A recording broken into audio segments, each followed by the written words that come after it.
No nii, tere hommikust. Minu nimi on siis Kuno Tammeru, Sisekaitseakadeemia rektor ja Sisekaitseakadeemia tõesti see koht, kus tulevad siseturvalisuse alustalad ehk kogu meie järelkasv ja seal toimub ka täiendkoolitamine. Ja teeme ka teadust, et vaadata nii-öelda kaugele nurga taha, mis meid sealt ees ootab. Nii et üks igati oluline vahva koht ja vajalik koht ja meie juurde saab kindlasti ka tulla õppima nii mikrokraadi kui ka magistriõppesse siseturvalisuse valdkonnas. Mul on täna paneelis Tuuli Räim, kes on siis Siseministeeriumi päästekriisi valmisoleku asekantsler, Margo Pallosson Kapost, siis Egert Belitšev PPA-st ja Margo Klaos siis Päästeametist, kus tegelikult olen ka mina 30 aastat töötanud. Ja meiega pidi olema ka Lauri Läänemets, siseminister, ja tema siin viibimise puudumine ei ole kuidagi põhjendatud sellega, et teil oli päästjate meeleavaldus ja seal oleks läinud nagu korralikuks rüseluseks, et ei ole sellega seotud. Et tegelikult on läinud hästi, Margo on täitsa olemas täna siin, aga Lauri on tõesti väga haige ja täna meiega tulla ei saanud. Ja siin kohal olla ei saanud. Aga nüüd läheksime meie paneeli juurde ja nagu ikka ühel heal õppusel või siis, me õppusi ju teeme palju ja Siseministeeriumi valitsemisalas päris kõvasti, teeme vahepeal selliseid ajahüppeid. Hüppame edasi, hüppame tagasi ja siis õpime selle juures. Ja kõigepealt ma annakski Tuulile sõna ja hüppaks 3 aastat ajast ette. Ja aitäh, Kuno, ja tere ka minu poolt. No teeme selle hüppe ja mõtleme siis ennast natukene edasi ja mis on see riskipilt, milles me võime olla. Ja ütlen etteruttavalt, et need riskid, millest ma räägin, tegelikult päriselt on täna juba kohal. Ehk siis mõtleme selliselt, et meil igapäevaselt või iganädalaselt toimuvad isikuvastased ründed, mille eesmärk on ilmselgelt külvata hirmu ja ebastabiilsust ühiskonnas.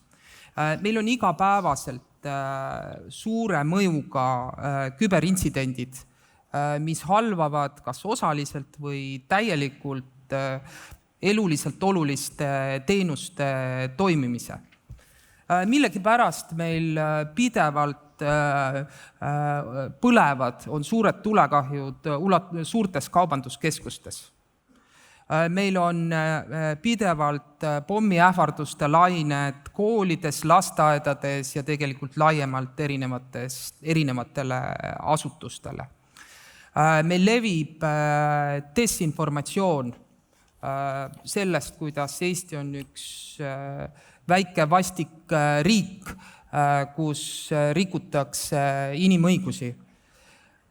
Meil on pidevad meeleavaldused, mille on kaasa toonud väga pingeline sotsiaalmajanduslik olukord, sotsiaalsed pinged, raskused, mis on viinud meeleavaldustele, kus tegelikult meeleavalduste üleminek massilisteks rahutusteks, korratusteks on üliväike või ülisuur.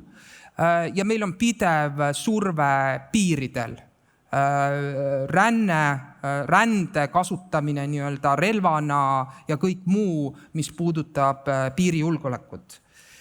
Ja mis ma soovin sellega edasi anda, on see, ja rõhutada, et see ei ole mingi päevade, nädalate teema, vaid see on pidev kuude kaupa kestev olukord, kus tegelikult on vastase eesmärk rahu ajal luua need tingimused ja olukord selleks, et sobival hetkel rünnata sõjaliselt.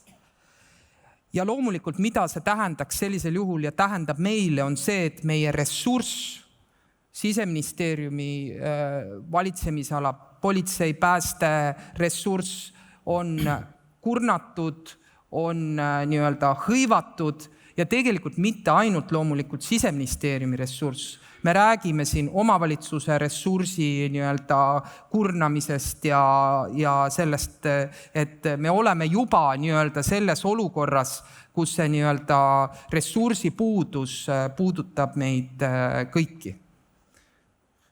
Nii et kui me midagi ei tee ja laseme rahulikult minna, siis tegelikult see on päris reaalne stsenaarium ja võib-olla erinevates modifikatsioonides, aga kindlasti see on asi, mis paneb väga tõsiselt mõtlema. Sest meie siseturvalisuse valdkonnas võib-olla ongi selline lugu, et me liiga palju, ütleme, et võib-olla liiga palju avalikkuse jaoks ei räägi, aga me iga päev tegelikult on meil sõda. Me ennetame sündmusi, me reageerime sündmustele, et tagada seda, et iga päev oleks tore elada, et Eesti inimesed armastaksid oma riiki, oma kogukonda ja meil oleks tugev tahe kaitsta ja Eestisse panustada. Me hoiame oma tegevusega ära ka sõda ja me teeme seda, et Eesti riik ei muutuks meie idanaabri käpikuks, et me ei teeks neid asju, mida meile idast tuleb, et me ei seoks üldse selle nii-öelda vaenuliku agressorriigiga ennast. Ja loomulikult meil tuleb tegeleda ka tegelikult sõjaks valmistumisega, mis on tegelikult omaette võimuarendus ja suund. Aga nüüd võib-olla siis asutuste juurde, et kui me teame, et meil võib ees selline asi oodata, et kuidas teie seda näete ja kuidas valmistuda, aga mis on selle juurde võib-olla teie nagu õpetlik lugu seal? Et äkki hakkame sinust peale, Margo? Tere hommikust kõigile. Ma hüppan ise ajas päris kõvasti tagasi, et Venemaa ohust räägitakse rohkem alates 2014 Krimmi hõivamise järel ja väga palju alates 2022 Venemaa alustatud täiemahulise agressiooni järel. Et tegelikult meil kaitsepolitseis on juba 90 algusest olnud väga selge arusaam, et Venemaa on eksistentsiaalne oht Eesti Vabariigile. Venemaa strateegiline ambitsioon on alates 90 algusest olnud Eestis tekitada mõjusfäär, kontrollida siinseid otsuseid, suunata neid ja see ambitsioon ei ole mitte kuidagi raugenud. Venemaa on vahepeal saanud oluliselt tugevamaks, aga täpselt samamoodi on ka Eesti saanud tugevamaks. Jälle, kui me teeme kas või sellise väikse tagasipõike ajalukku, siis me mäletame veel 91. poolest Ida-Viru referendumi katset, mis tegelikult oli täpselt sarnane selline Donbassi tekitamise katse. Me mäletame 2004 aastal enne Euroopa Liidu NATOga liitumist Venemaa üliaktiivset, intensiivset õõnestustegevust Eestis, et Euroopa Liidu toetust vähendada ühiskonnas. Samuti, kuidas püüti Eestit süstemaatiliselt diskrediteerida siis teiste lääne riikide ees. Me mäletame 2007 aprilli sündmusi, me mäletame tegelikult väga paljusid Eesti valimisi, kus Venemaa on üritanud sekkuda või vähemalt teinud neid katseid ka viimati eelmise aasta kevadel. Et see tegelikult see ambitsioon sellise poliitilise mõju võimu saavutamiseks Eesti üle ei ole mitte kuskile kordagi kadunud, see on püsiv ja seetõttu kaitsepolitsei tegelikult on juba ammu 90-ndatest eesliinil, võitleme venelastega vahetuskontaktis, Vene luurajate, Vene Kremli aktivistide, provokaatorite, propagandistidega, küberründajatega, isikutega, kes püüavad Eesti ühiskonda korrumpeerida läbi selle korruptsiooni nõrgestada. Et see kõik on tegelikult meile igapäevane töö, mis me teeme ja ma arvan, et kui kapo teeb oma tööd 5 peale hästi, siis ei olegi kaitseväel vaja oma võimeid rakendada Venemaa tõrjumiseks. Et kapol on väga selge roll ka siis agressiooni ennetamisel just, et me ei lase luua Eestis üldse pinnast mingisuguseks vaenutegevuseks. Kui me vaatame tagasi Ukraina agressiooni eelsesse perioodi, kui süstemaatiliselt tegelikult Venemaa eriteenistused, Kremli organisatsioonid Kremli must raha õõnestasid ja valmistasid ette, lõid neid tingimusi, et meie ülesanne ongi takistada selliste tingimuste loomist siin. Me hoiame Venemaa jaoks siin karmi operatsioonipiirkonda, et nad ei saa siin tegutseda. Kui üritavad tegutseda, siis nad tabatakse väga kiiresti ja rakendatakse vastavaid meetmeid. Nii, Egert. Kuidas läheb, jah? Jah. Ma arvan, et läheb hästi. Täna vähemalt. Ja miks ma arvan, et läheb hästi, on see, et kui ma mõtlen ühele avaliku arvamuse uuringule, mis hiljuti avaldati, et siis seal küsiti Eesti inimeste käest, et mida te nagu hindate siis Eesti riigis kõige enam. Ja no ma ei tea, kas keegi on neid uudiseid lugenud või seda avalikku arvamust sellega tutvunud, siis kõige rohkem Eesti inimene hindab Eestis turvalist elukeskkonda. Mis tähendab seda, et me oleme midagi teinud õigesti nende eelmiste aastate jooksul. See tähendab seda, et Eesti inimene hindab seda, et ma võin hommikul lasta oma lapse, ka isegi Tallinnas, isegi pealinnas. Võin lasta lapse uksest välja ja ta võib minna kooli. Ja siis võib tulla sealt koolist ise tagasi. Jube äge asi, aga see ei ole nagu iseenesest mõistetav kõikides maailma riikides. See ei ole iseenesest mõistetav tegelikult väga paljudes Euroopa Liidu liikmesriikides. Nii et mida ma tahaks öelda siin on see, et tegelikult turvalisus ise ka ei ole iseenesest mõistetav. Selle nimel tuleb pingutada. Kui me mõtleme seda, et mis on täna kõige mustem stsenaarium, siis jah, sõda on kõige mustem stsenaarium, mis võiks aset leida. Aga uskuge mind, neid mustasid stsenaariumid on veel. Ja neid on ikkagi nagu kataloogi täis, millega tuleb tegeleda selleks, et need ei ilmneks. Et me saaksime hoida seda turvalist elukeskkonda, kus me võimegi südamerahus minna tänavale selle teadmisega, et mind ei röövita paljaks või et minu mobiiltelefoni ei ole viimast hetke minuga. Kui me mõtleme seda, et neid musti stsenaariumeid, siis me mõtleme nende kohtade peale, kus tänavad ei ole enam turvalised, kus tänavatel on tulirelvad õhkrelvadega segamini. Ja sellel aastal on kahetsusväärsel kombel politsei pidanud 3 korral kasutama tulirelva Eesti inimese vastu. Ja seda juhtu iga päev. Aga samas jällegi me peame olema õnnelikud, et Eesti on selline riik, kus sellisel juhul, kui politsei kasutab tulirelva inimese vastu, siis politsei peadirektor helistab siseministrile ja ütleb, et selline asi toimus, teavitab peaministrit, teavitab presidenti. Vaat selle üle me peame olema õnnelikud, et me oleme täna sellises riigis elame, kus see on midagi eriskummalist, millele tuleb tähelepanu juhtida. Aga mustade stsenaariumitena me võime näha ka liikluses tagasiminekut, mida me täna juba näeme. Täna hommikul isegi tööle sõites, mina ei tea, mis toimub Vabaduse puiesteel, mulle tundub, et ma pean oma kontori sinna püsti panema. Aga mul on iga hommik tööle sõites tunne, et mul läheks umbes 1,5 tundi siin tööaega, sellepärast, et ma pean liiklust rahustama. Ja täna hommikul ka nägin tee peal 4 sõidukit, mis täiesti tuimalt, pika ja punase tulega lihtsalt sõitsid ristmikule. Sealhulgas üks Tallinna autobussikoondise buss. Ja kui inimesed sõidavad ristmikule punasega, mis nad teevad? Hästi kiiresti tahan üle jõuda, et siis panen hoogu juurde. Ja siis mis tähendab seda, et tõenäoliselt on jällegi üks inimene või üks laps võimalik, et jääb sinna ette.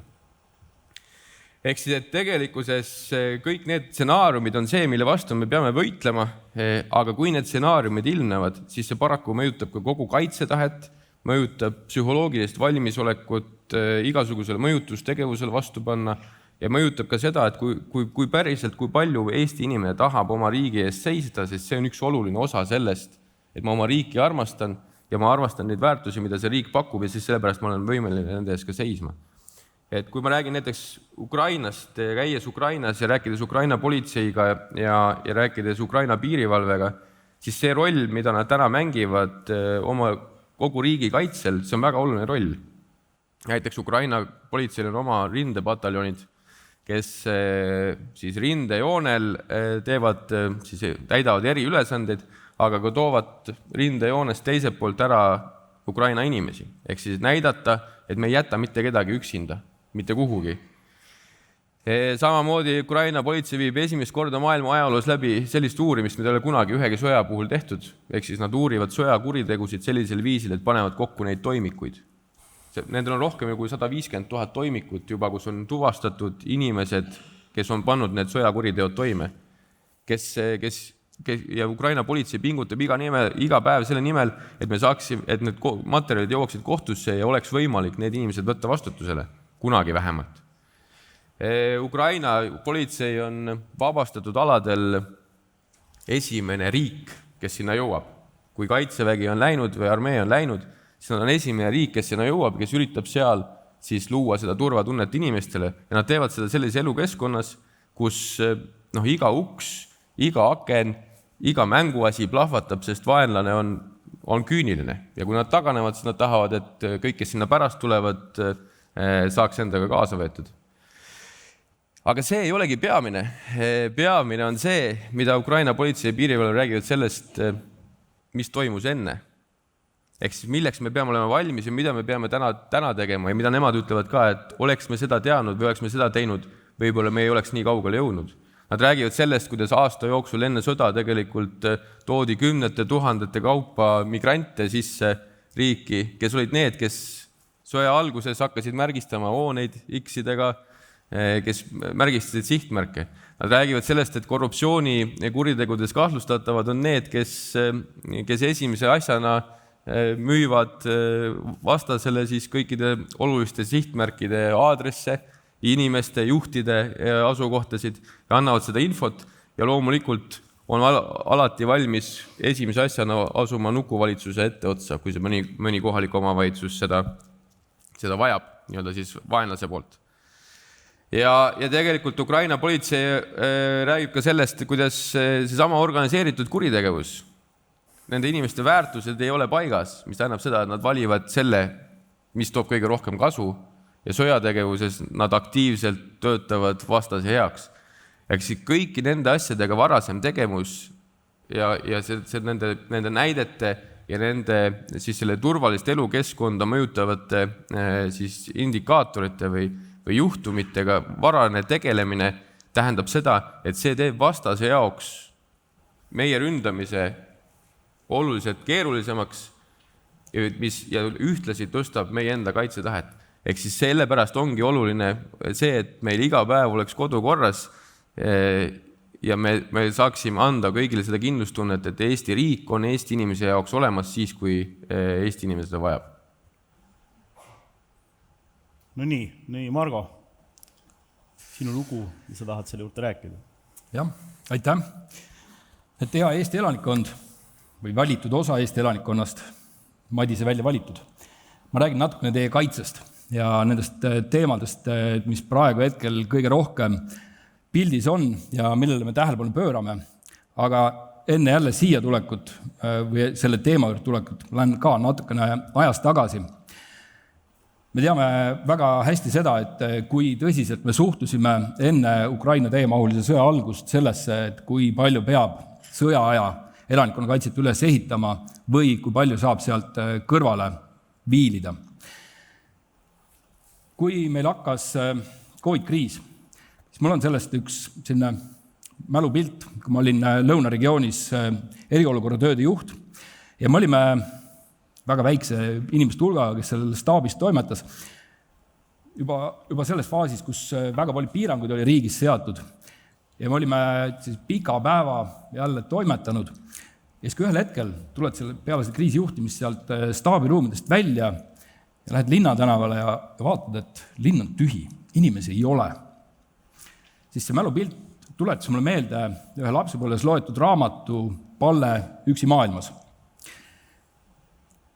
Selle raamatu kirjutas üks Taani psühholoog Jens Sikstad ja see raamat kirjutati tegelikult teise maailmasõja ajal ja selle raamatu taustal viis ta läbi väikeste laste seas uuringu, mida teise maailmasõja ajal lapsed kõige rohkem unistasid, mida nad kartsid ja nii edasi. Aga ma sinna rohkem ei lähe.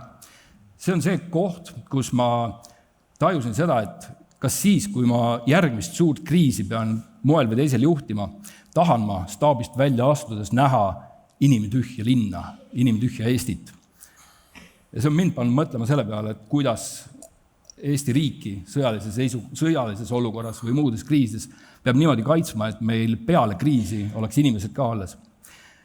Järgmine sarnane mälupilt on hästi värske.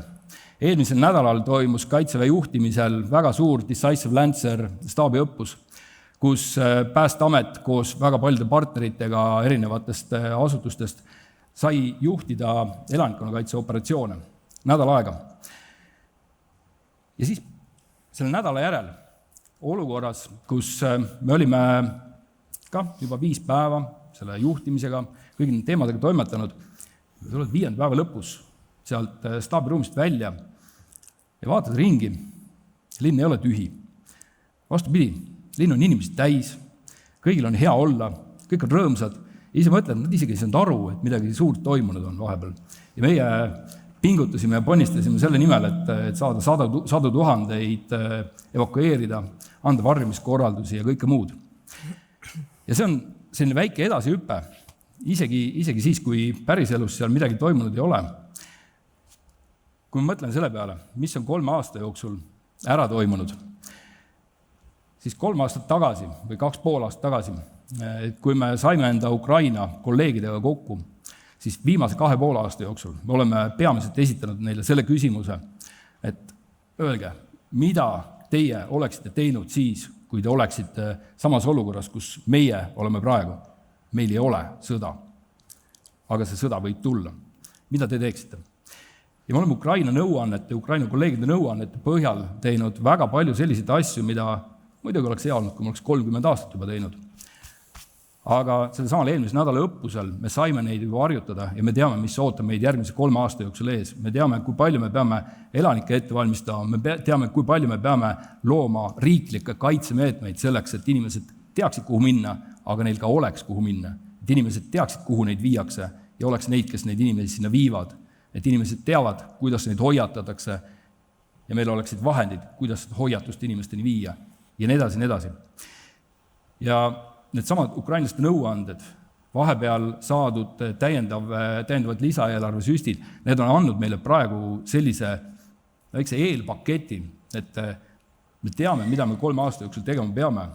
Ja järgmine Decisive Lancer õppus, ülejärgmine 3 aasta pärast näitavad meile päris hästi selle kätte, et kuidas me võiksime sellega hakkama saada.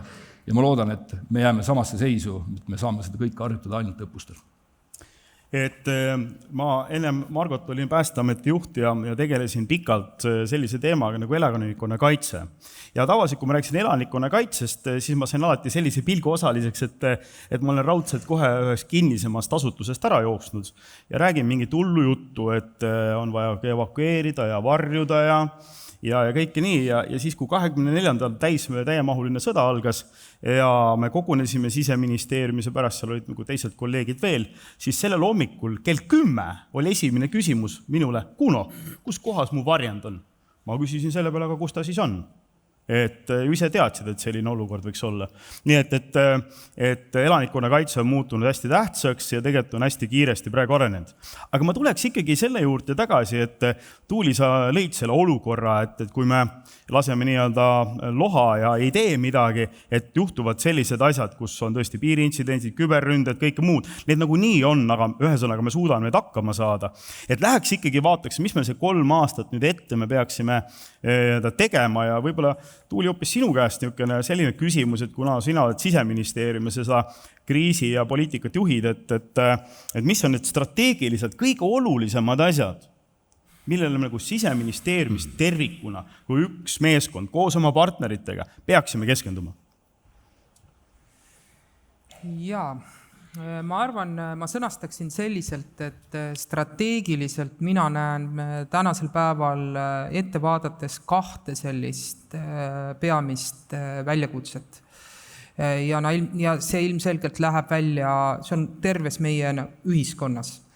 See esimene väljakutse on see, et me mõtleksime läbi erinevate nii-öelda kihtide kuni kogukondade inimesteni koha peal välja, mis on kriisis minu roll. et ma tean, et siin täna... Minu rolli küsimus on kõige tähtsam.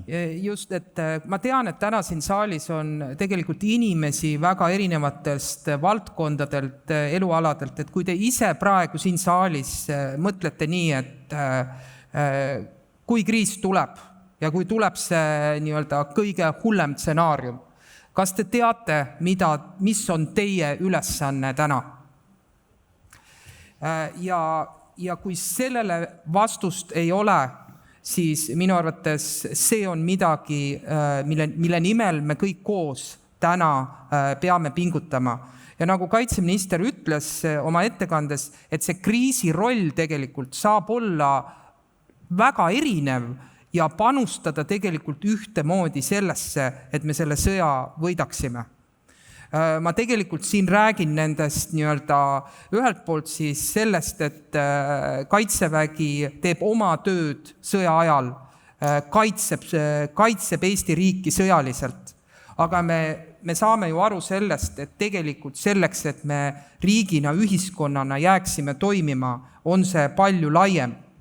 Ja see ülesanne, see nii-öelda riigikaitseline ülesanne võib väljenduda väga erinevas. See võib väljenduda selles, et ma olengi kogukonnas, ma olen külavanem, kes päriselt seal, ma korraldan seda, et seal koha peal need tegevused, mis peavad toimima, see miinimum, mis peab inimestel olema, on olemas. See võib tähendada kuskil ulatuslikus evakuatsiooni kohas registreerimist, inimeste registreerimise korraldamist. See võib tähendada näiteks olulises elutähtsa teenuse ettevõttes, näiteks veeettevõttes, mingi kriitilise tegevuse tegemist selleks, et vesi ja kanalisatsioon toimiks. Et ma arvan, et see on meie üks väga oluline väljakutse strateegiliselt üle riigi ja ma arvan, mis ma ka nagu kutsuks üles mõtlema siin nagu kaasa positiivselt, et alati on lihtsam nagu öelda, et meil ei ole selgust ja meil ei ole, aga alati saab vaadata ka enda otsa ja mõelda, et kas me oma asutuses oleme teinud ära selle töö, et me teame, mis on meie kriitilised tegevused ja need kriitilised inimesed, keda me kriisis vajame. Ja see teine väljakutse on loomulikult meie inimesed. Ja kui ma ütlen meie inimesed, siis ma mõtlen seda, et nii-öelda töö siis sellega, et meil on, me teame, et kui kriis tuleb, siis on neid inimesi, kes tahavad panustada, on väga palju, seda on kõik kriisid näidanud. Ja meie väljakutse on see, ja me peame seda tegema enne kriisi, sest kriisis on hilja. Kuidas me suudame luua selle süsteemi ja need põhimõtted selleks, et kui tekivad spontaansed vabatahtlikud nii-öelda kriisi ajal, et me suudame neid suunata sinna, kus nende panus ja tegevus on kõige vajalikum. Et loomulikult meil näiteks Siseministeeriumi valitsemisalas on täna väga erinevaid vabatahtlikke, üle 5000 erinevaid rolle täitvaid vabatahtlikke, aga kriisis me teame, et neid vabatahtlikke, kes tahavad panustada, tekib äkki väga palju juurde. Ehk ma arvan, need on need kaks sellist strateegilist väljakutset. Kriisirollid ja vabatahtlikud ja ikkagi see ka võib-olla rõhutada võib-olla üle, et see kaitse pool, ütleme siis kaitsejulgeolek, sisejulgeolek ei ole ainult nii-öelda rohelise sinise maailma teema. Et see on tegelikult kõigi teema. Aga kui nüüd vaatame ikkagi 3 aastat ette, et nüüd asutuste liidides, et mis teie head asutuste juhid, kolleegid näete, et mida tuleks teha, et seda olukorda, mida Tuuli maalis ei tekiks ja kui isegi midagi taolist tekib, me saame hakkama. Nii et mis arvad, Margo? Mina jällegi läheks natukene ajast tagasi, et tegelikult alates 2022 on Eesti riik tervikuna teinud ära hästi suure töö, mille üle mul on tegelikult väga, väga hea meel, et need otsused on tehtud. Et tegelikult on väga palju tehtud selliseid otsuseid, mis on vähendanud siis Venemaa sellist mõjutamise, lõhestamise võimalust Eestis nii hetkel kui ka tulevikus. Isegi kunagi, kui peaks uuesti tekkima olukord, et hakatakse Venemaaga suhteid taastama. Et kui me võtame kõik need suured asjad, Venemaa energiast sõltumatuse saavutamine, Vene naftast, gaasist loobumine, varsti ühendame ennast Brellist lahti, Venekeelsetes koolides algas üleminek eestikeelsele õppele, Kremli propagandakanalid on keelustatud, Nõukogude monumentidest on Eesti puhtaks tehtud, Puna tänavanimed on ära muudetud, Vene kodanikult võetud relvad, väga piiratud Vene viisade elamislubade väljastamine, Venemaa diplomaatilised esindused on viidud absoluutsesse miinimumi. Eesti õiguskeskkond on väga palju muudetud, et tegelikult on hästi pikk list, sellega võib siin väga pikalt veel jätkata, mis on ära tehtud ja pigem ongi praegu see küsimus, et mõelda nagu riigina, mis me veel konkreetselt saaks teha just praegu. Nüüd minnes kitsamaks kapo rolli, siis meie kõige esmane ülesanne on jätkuvalt ikkagi väga hästi teha oma igapäevatööd, mida me kogu aeg oleme teinud, et sellega me seda julgeolekut tagame ja need ohte ennetamegi. Meie jaoks kindlasti hetkel on üks suurimaid väljakutseid, nii ka nagu meie Euroopa partneritele, siis Vene hübriid- või sabotaaži tegevus Euroopa Liidu territooriumil ja sellega võitlemine. Me saame väga palju õppida Ukrainast ja me peamegi sealt õppima, et ka Egert tõi väga häid näiteid, et see on hetkel selline parim koht, kust omandada tarkust, kohandada seda enda tegevuskavadesse, plaanidesse, et millele me peame kõik mõtlema. Mis kapo veel ise teeb ja mida me rohkem tahame teha, me briefime rohkem siis ohupildist, nii poliitikuid, tippametnikke, aga tegelikult me oleme järjest rohkem hakanud briefima ka siis erasektorit, ennekõike elutähtsa teenuse osutajaid, kriitilise infrastruktuuri ettevõtteid, et ka need ettevõtted, erasektor saavad hästi palju ise ära teha, et ohte maandada. Et need on peamised asjad. Et mis see järgmised 3 sina, Egert, näed? Järgmised 3 aastat? Jah, et mis kuhu teie selle rõhu panete, et ja võib-olla siin kuidagi aitab klassifitseerida neid, sest neid tegevusi on palju, me iga päev töötame selle nimel. See, mis kõige jaoks on oluline. Ja me iga päev töötame selle nimel, et me kunagi sellesse olukorda jõuaks, mida Tuuli kirjeldas. Aga ma võib-olla grupeeriks need asjad sellise 2 märksõna alla.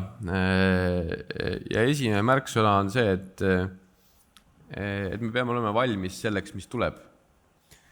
Ja mida ma selle all mõtlen on see, et kui me näiteks jõuamegi soja eelõhtusse, et kaitsevägi ütleb meile, et 10 päeva pärast hakkab sõda, no siis see on selline olukord, kus me tegelikult oleme juba midagi maha maganud. Eks, et vahet ei ole, kas me magasime siis selle maha sisekaitseoperatsioonis või rahvusvahelises diplomaatias või riigi strateegilises kommunikatsioonis või milles iganes, aga selles hetkes, kui me oleme juba soja eelõhtul, siis mina võin öelda, et me oleme midagi maha maganud või kuskil midagi jätnud tegemata. Ja ilmselt selleks hetkeks, kui me oleme soja eelõhtul, siis politsei- ja piirivalveamet, aga ka teised ametkonnad on juba nädalaid, kuid, võib-olla aastaid töötanud oma ressursi ja võimete piiril ja teinud kõik endast olenema, et seda mitte teha.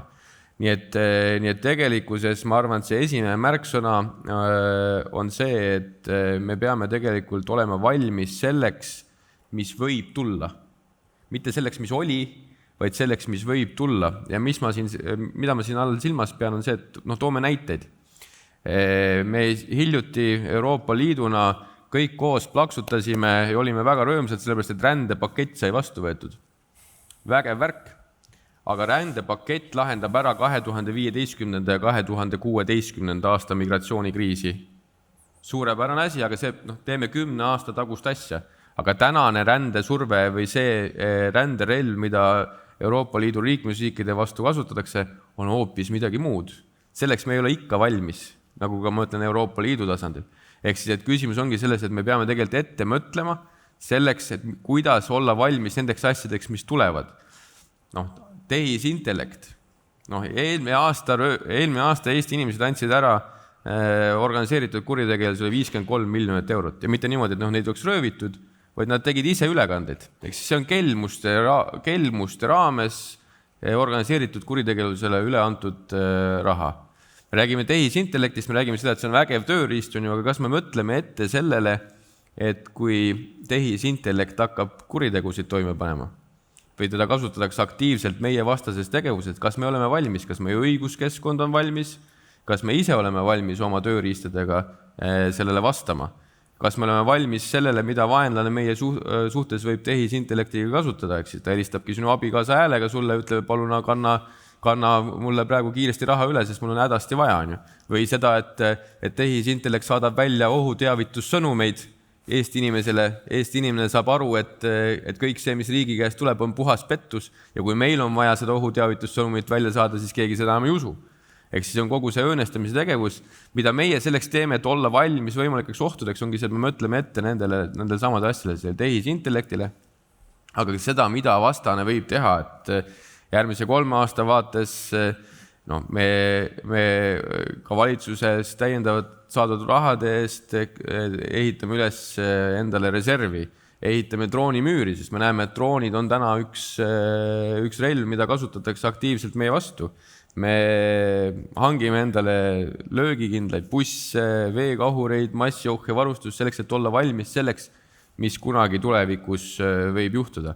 Ja neid arendusi on mitmeid, aga meie tegelikult mõtteviis peaks olema ka see, et õigusloome ei ole mitte tagasivaatav, vaid ettevaatav. Ehk siis ka meie näiteks õigusloome on valmis selleks ka, kui juhuks, kui sõda peaks hakkama. Et kuidas me toimetama. Ja Ukraina kolleegidelt tagasiside on ka see, et väga hea on, kui sul on kehtiv õigus, aga see võiks nagu kuidagi lahendada ka ära need sõjaolukorrad.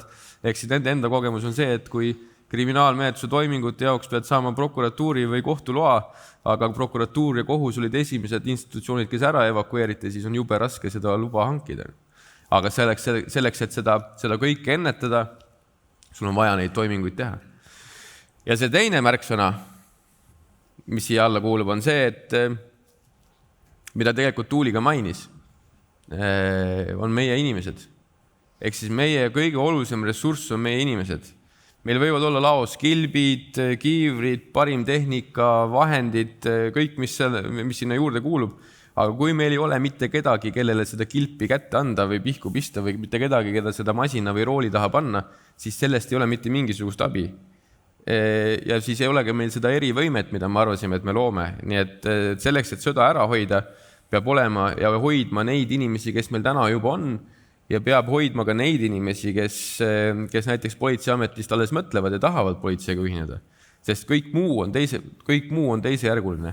Sest lõpuks on meil ikkagi vaja seda inimest ja ka Ukraina kogemus ütleb, et ma ei ole näinud Ukrainas ühtegi lahendust, kus varustus või masin teeks midagi ära ilma inimeseta.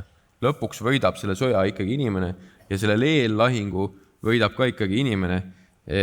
Aga täna me näeme oma ka siserahule uuringutest, erinevatest asjaoludest, et jällegi see palk on kõigil jalu sees, et kui politseinik ei tunne ennast ise turvaliselt, ka sotsiaalselt, siis on tal väga raske seda turvatunnet luua. Nii et see teine asi, mida täna teha, on see, et keskenduda ka oma inimeste hoidmisele ja oma inimeste motiveerimisele, sest lõpuks tubli ja motiveeritud inimene või politseinik on see sama turvalisuse eesliin ja see, et meil oleksid need head motiveeritud politseinikud on julgeoleku küsimus täpselt samamoodi nagu see laskemoon, millest me just enne ka rääkisime.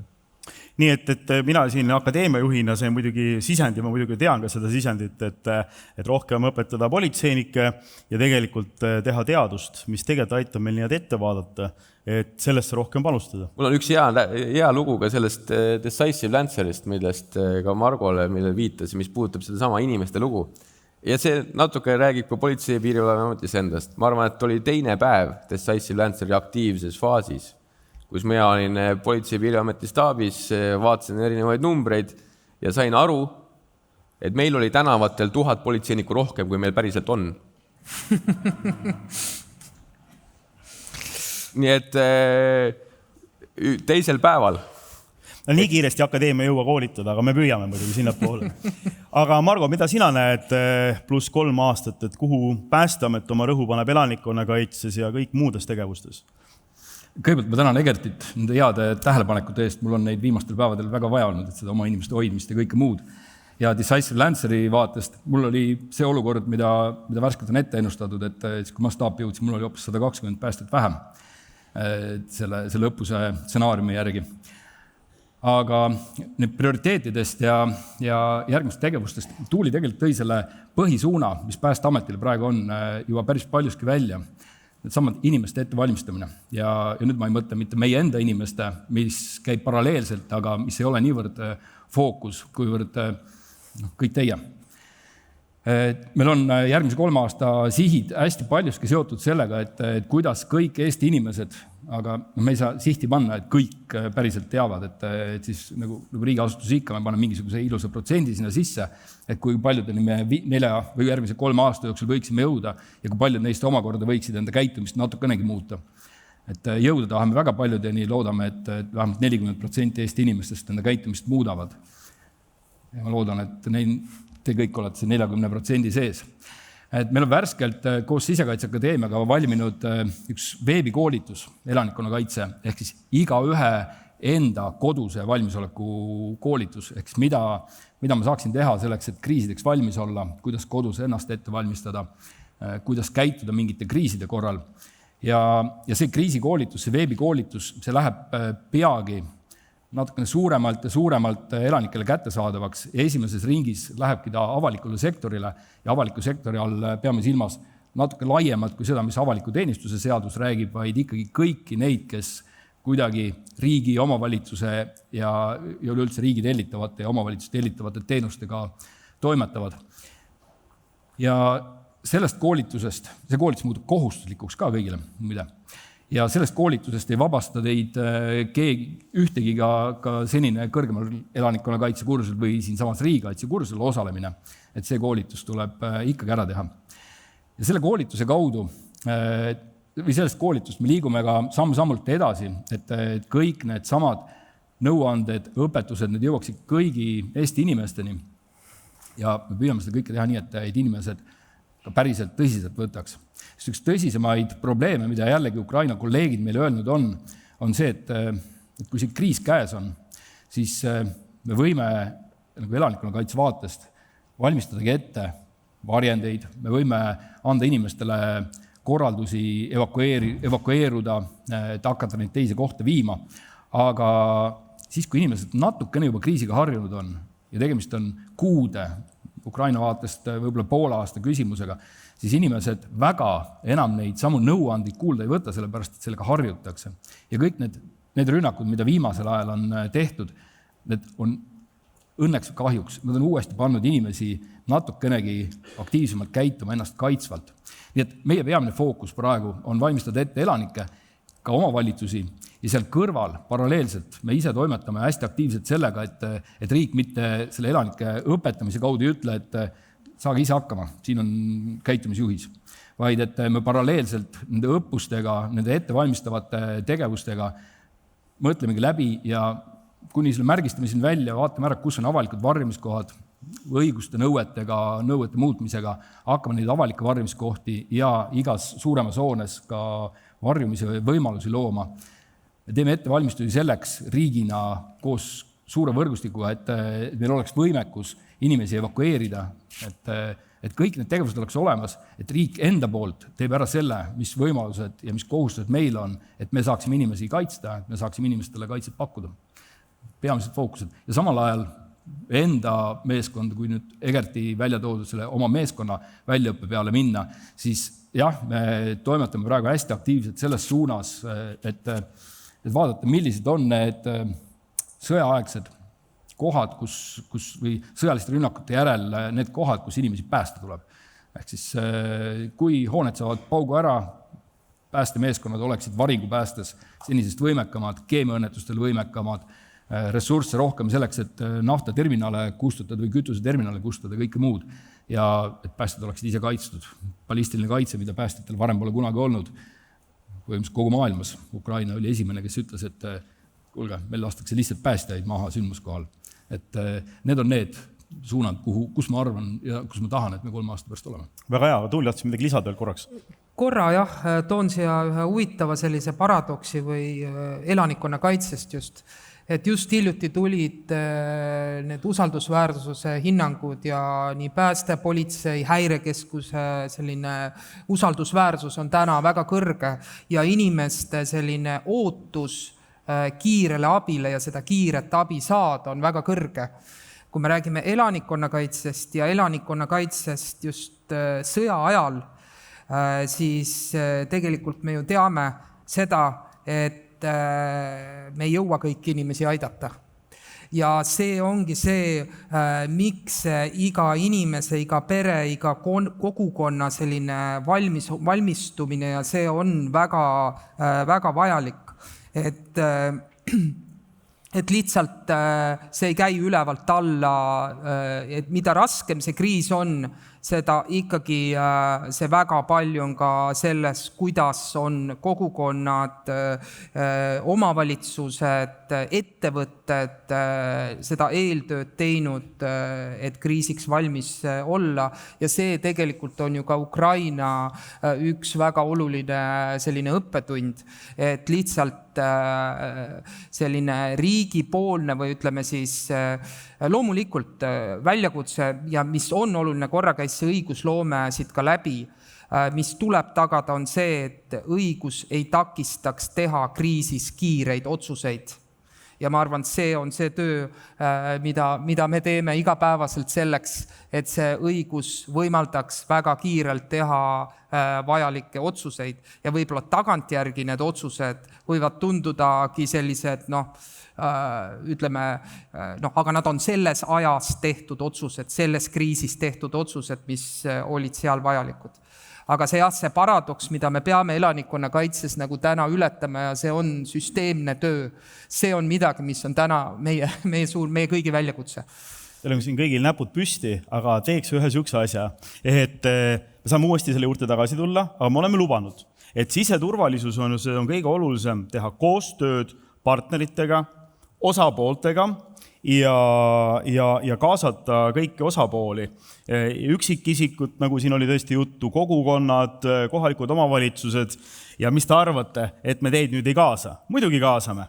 Nii et teil on head võimalust küsida saalis küsimusi, me pärast võtame selle kokku, liigume nende teemadega edasi, mis siin on, aga vahepeal ka saada seda teie tunnetust, et te saaksite päriselt küsida neid asju, ega nende inimeste käest just liiga tihti küsida ei saa, aga esimene käsi on seal püsti, minu meelest oli esimene ja teisi me oleme aga oi, väga tore, väga palju käsi on, väga hea. Aga teeme niimoodi, et küsimused on võimalikult konkreetsed, et sellest saab rohkem küsida ja saab anda kiire vastuse, et selleks võib-olla siin majaliselt liigumisest aeg on päris armutu, aga paneme minema. Jah, Tiit Tammsaar, Kaitseliidu vanematekogu ja Eesti Jahimeeste Seltsi juhatuse liige. Ja räägime täna riigikaitsekonverents, räägime siis kaitsetahtest. Ja 2 ministeeriumit, Kaitseministeerium ja Siseministeerium käsitlevad kodanike käsutuses olevate relvade kontrolli täiesti erinevat. Nii kui oleks 2 erinevat maailma. Kaitseliidus teatavasti, keda siin ka peaminister kiitis juba ja õigustatud, on kaitseliitlasel ojul mitu tuhat lahingurelva, lahingumoonaga kodus. Ja neid relvi kontrollitakse Kaitseliidu poolt kas siis iga aasta või üle aasta ette teatades, rõhutan ette teatades, kirjalikult, meili teel ja kui need ajad ei sobi kaitseliitlasele, siis saab ka Skype'i teel lasta kontrollida või tõestada, et sinul see relv on just olemas. Ja nüüd võtame siis Politsei- ja Piirivalveamet, kus on siis tsiviilregister, kus ma räägin praegu ainult jahimeestest. Ma ei räägi kõikidest relvakandjatest, kus siis on circa 12 000 aktiivset jahimeest, nende käsutuses on circa 40 000 relva. Ja siis see küsimus on? Ja niinimetatud uus politseiameti uus lähenemine on, et politsei teostab äkkkontrolle, ette teatamata kontrolle. Mina küsin, et kuidas selline siis lähenemine riigikaitse tahet võiks tõsta? Aitäh! Aitäh, Egert, ma arvan, see on sinu teema. Ja ma arvan, et siin tegelikult meil ei ole erinevad eesmärgid. Ilmselt meil kõigil on täpselt üks eesmärk. ehk siis kõik, mis relvadega seondub riigis, oleks turvaline. Ja tegelikult ma arvan, et sel hetkel, kui me neid kontrolle teostame, ega siis, kui me helistame ette ja käime siis koha peal kontrolli teostamas, siis sa pead ikka olema päris rumal, kui sa ei suuda siis seda nagu hoiutingimusi ette näidata. Ja ma arvan, et see on ka natuke Politsei- ja Piirivalveameti ressursi raiskamine, et teha selliseid kontrolle, kus me helistame ette, räägime ära, millised on hoiutingimused, siis tuleme koha peale ja siis vaatame koos need tingimused üle. Ehk siis, et selleks, et neid samu eesmärke täita, ehk siis me tegelikult tahame, et kõik, mis on relvadega seotud, on ohutu, aga samas on inimestel lubatud relvi omada ja kasutada oma kas siis harrastuseks või oma vara kaitseks. Aga me peame tagama seda, et see kõik tehakse ohutul viisil, siis ongi mõistlik selles, et me iga päev hoiame neid relvi täpselt sellistes tingimustes, nagu peab. Ega ka teenistusrelvi tuleb hoida sellistes tingimustes, mis on ohutud. Ehk siis, ja ma arvan, et see on koostöö küsimus. Ehk siis korra rääkida läbi, veel arutada, selgitada neid eesmärke, mis on selle ka siis relva omamisega seonduvad eesmärgid. Aga me peame tagama turvalisusega iga päev enne seda sõda, mida me rääkisime, ja peame tagama seda, et need inimesed, kes siis seda õigust relva omada väärkasutavad, saavad ka selle eest vastavalt koheldud.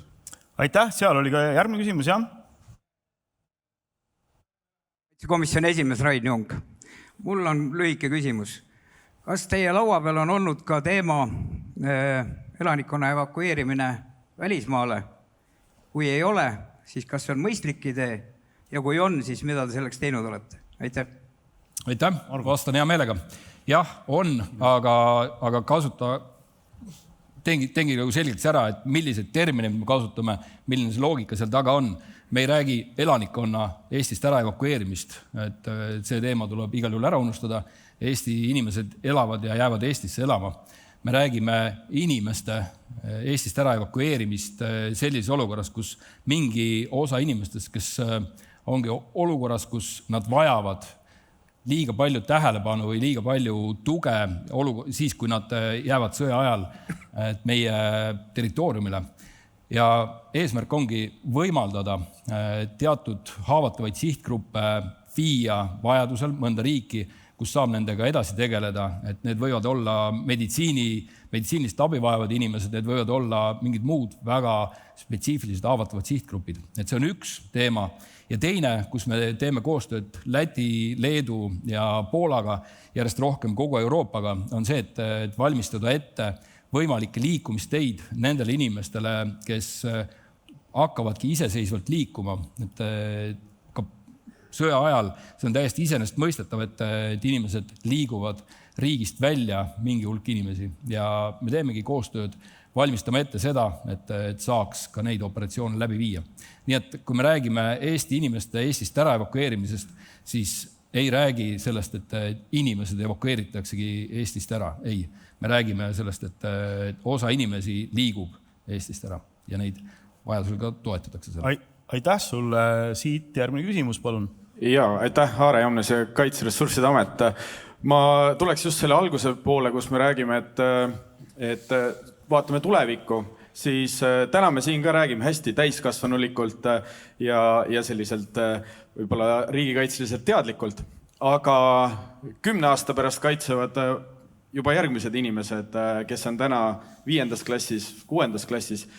Võib-olla Tuulile, mis on need sõnumid, kuidas me saame anda selle info riigikaitsest, kaitsetahtest just nendele noortele, et neil oleks kindlus ja tahe riiki kaitsta, minna Sisekaitseakadeemiasse, ajateenistusse ja nii edasi.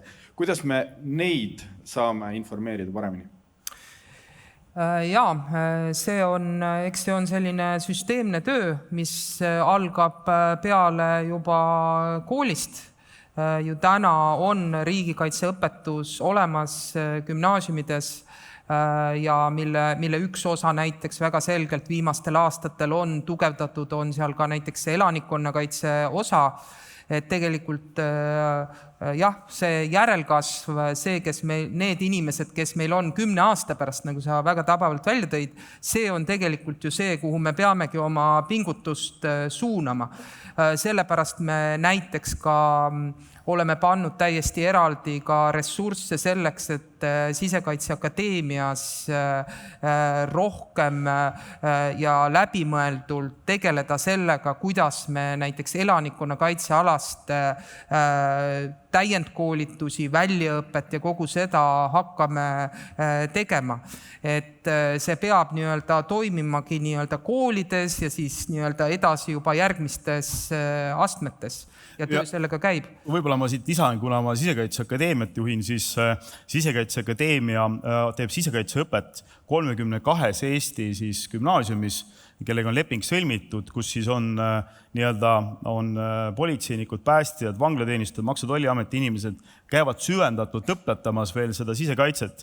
Nii et see on meil väga fookus ja sellega me tegeleme. Egert tahtis ka seal lisada. Jaa, ma tahtsin ühe asja selle veel lisada juurde, et kuidas seda põlvkonda, kes 10 aasta pärast hakkab riiki juhtima ja kaitsma, et kuidas neid siis õpetada.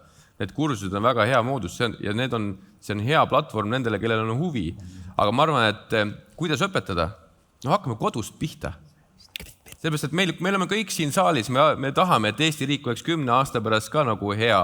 Siis hakkame kodust pihta, oleme ise Eesti kodanikud. Ma loodan, et te teate, aga võib-olla ei tea, siis ma ütlen, et eile oli kodanikupäev. Ja eile kodanikupäeva mõttel saatsin ka oma inimestele tervituse ja mõtlesin, mida ma sinna kirjutan või mis võiks olla see sõnum. Ja tegelikult sain aru, et see sõnum on see, et kodakondsus ei ole mingi asi, või kodanikuks olemine ei ole mingi asi, kus mul tekib soov või õigus riigilt midagi küsida, vaid tegelikult päriselt kodanikuks olemine on see, kus sa tegelikult tahad seda riiki teha paremaks. Ehk siis, kui nädalavahetusel toon selle analoogia, kui nädalavahetusel oli Eesti korvpallikoondise mäng, pärast seda, kui kolm mängu oli võidetud, siis oli Unibet Arena oli paksult puupüsti rahvast täis, mina piletit sinna ei saanud, läin ilmselgelt hiljaks. Aga ma olen olnud seal saalis ka siis, kui on olnud järjest kaotused ja saalis on 150 inimest. Ja ma arvan, et need on need kodanikud, kes teevad Eesti sellest järgmisest põlvkonnast, selle põlvkonna, kes päriselt Eesti riiki kaitsevad, ehk siis need kodanikud, kes ei ole selle riigiga koos ainult mitte headel aegadel ja siis, kui midagi riigiga saab, vaid on ka siis riigiga koos, kui läheb halvasti. Nii et kui me seda hakkame oma lastele rääkima kodus, mis on üks kodaniku ülesanne või mis on üks kodanikuks olemine, siis ma arvan, et meil ei ole ka probleemi sellepärast, et kes 10 aasta pärast riiki juhib või seda kaitseb. Nii, aitäh. Seal veel üks küsimus. Küsimus. Tähendab Tiit Põder, Erohvitseride kogu, riigikaitseõpetaja. Olen olnud 11 aastat tsiviilkaitse staabiülem Harju Elektris ja ma tean väga hästi, mis tähendab kodanikukaitse. Kui ma 90. aastate algul küsisin poliitikute käest, miks ei ole meil alustatud kodanikukaitsega tegelemist, vastati mulle, et see on nõukogude aja rudiment. Nüüd küsimus, miks kodanikukaitsega on hakatud nii hilja tegelema? Aitäh! No kes tahab vastata? Lihtne vastus on see, mille te juba ise ära ütlesite, et mingil hetkel selline hinnang oli. Aga ma siiski ei tähtsusta üle või lase üle võlliga seda, et justkui 30 aastat mitte midagi tehtud ei ole. Et 30 aastat oli see hinnanguline riskipilt selline, et meid sõjaline oht ei ähvarda. Ja kogu selline kriisideks planeerimine käib üldjuhul ohupildi põhjal. Ja see ohupilt, mille järgi Eestis elanike struktuure ette valmistati riigiasutusi, see ohupilt oli ennekõike selline, et meid ähvardavad praegu tõsisemalt muud ohud ja keskenduti nendele. Ja see on kogu Euroopa mure tegelikult, et pöörduti sellistest sõjalistest kriisidest tsiviilkriiside poole, mis olid sel perioodil tõsisemad. See, et mõned asjad vahepealt maha kukkuda lasti, see on probleem. Me peame tegelikult kogu aeg tegelema kogu riskipildiga, mitte ainult sellega, mis on kõige tähtsamad. Aga ajal, kus tuleb ressurssid vahel valikuid teha, niimoodi otsustati teha. ja eks tõesti need tagajärjed või ütleme, need valikud tehti ja mitte ainult Eestis, vaid väga palju teistes riikides ja tehti veel drastilisemad valikud, et pandi ju tegelikult ju ka nii-öelda sõjavägi, täitsa kaitsevägi kokku. Nii et need olid lihtsalt seal oma ajamärgid, meil on sellest vaja õppida ja minna edasi. Aga sealt nurga pealt üks küsimus, palun. Triin Väljataga president Kaljulaidi fondist. Küsimus Kaitsepolitseiameti juhile. Kas Vene kodanikelt valimisõiguse äravõtmine on ühe võimaliku ohu elimineerimine või pigem uute probleemide juurde tekitamine? Aitäh! Aitäh küsimuse eest.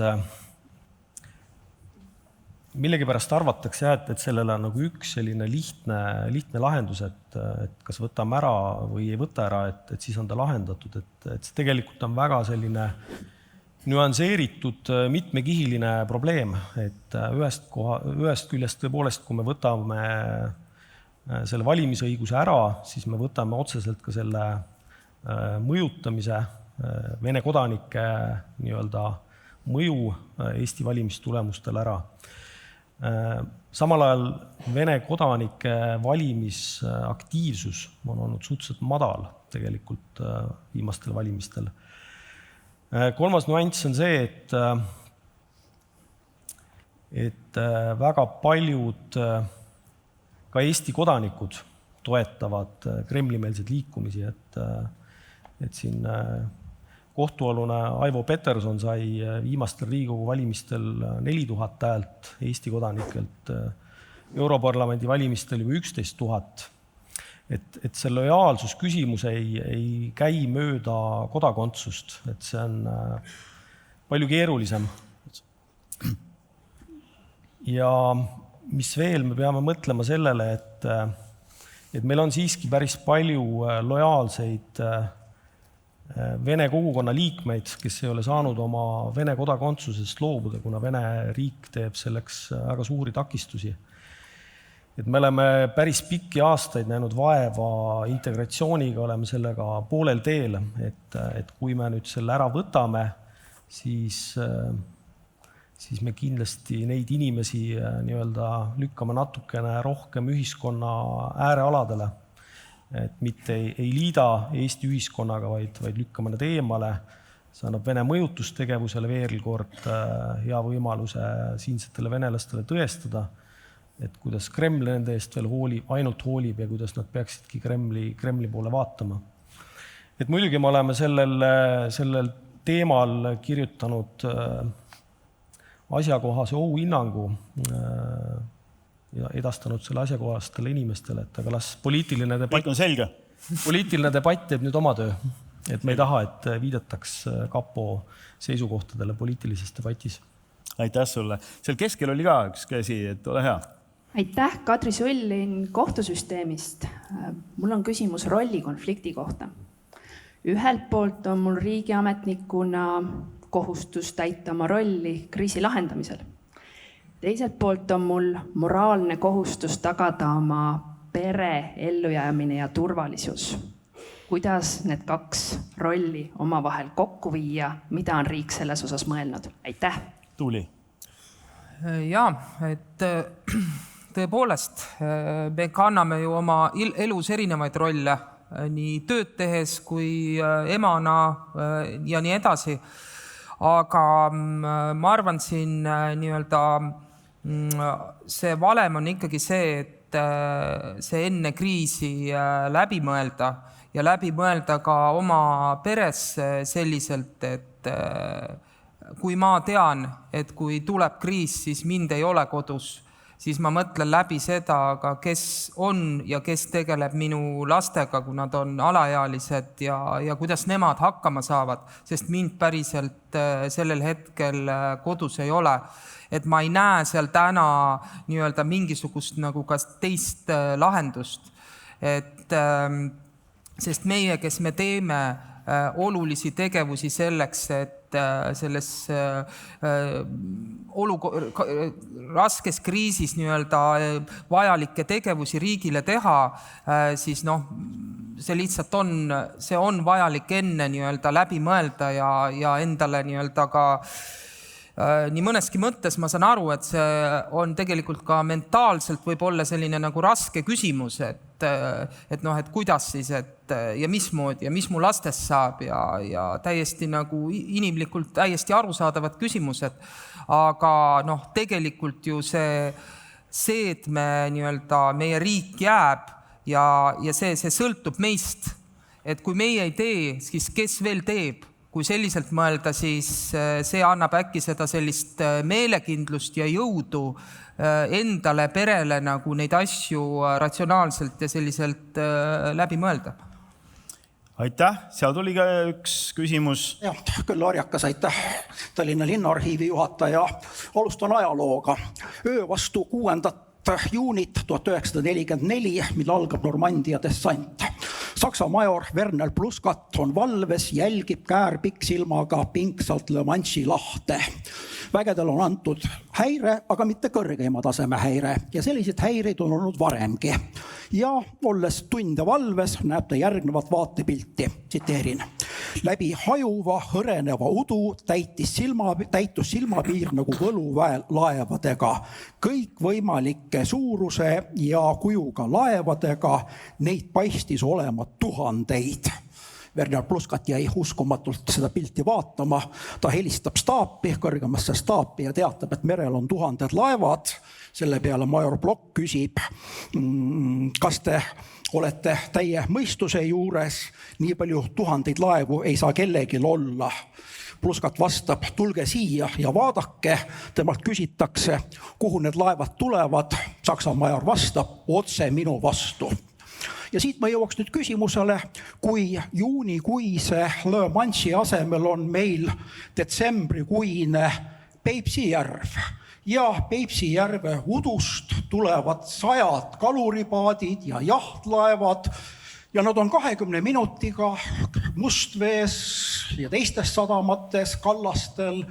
Kuidas reageerib Politsei- ja Piirivalveamet ja teised ametkonnad ja variant on 2. Kas need paadid ja jahtlaevad on täis, migrante või nad on täis, sadu või tuhandeid siilisoenguga noori mehi, kes teatavad kõik, et nemad ei taha minna Putini eest sõdima armeesse.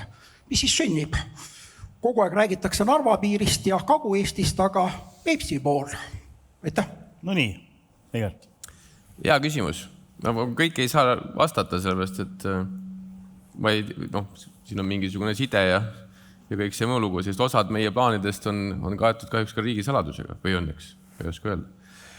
Aga see stsenaarium, et tulevad 100 ja 1000 paadid või laevad, siis tegelikult me oleme seda stsenaariumit enda peas ka läbi käinud, oleme läbi planeerinud.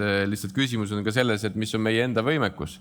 Aga meie eesmärk sel hetkel on neid paate ja laevu tõrjuda. Mis õnneks Peipsi järvel on meie kasu, on see, et Peipsi järvel isegi kui on udu, siis tänase tehnikaga me näeme piisavalt kaua ette, enne kui need inimesed või laevad või paadid jõuavad meie siis piiridele. Aga ega lõppkokkuvõttes see, mis seal aset leidma hakkab, ei ole ilus. Ei ole ilus mitte ühegi kaamerapildis, ei ole ilus mitte üheski meediaväljaandes, ei ole ilus mitte üheski kajastuses.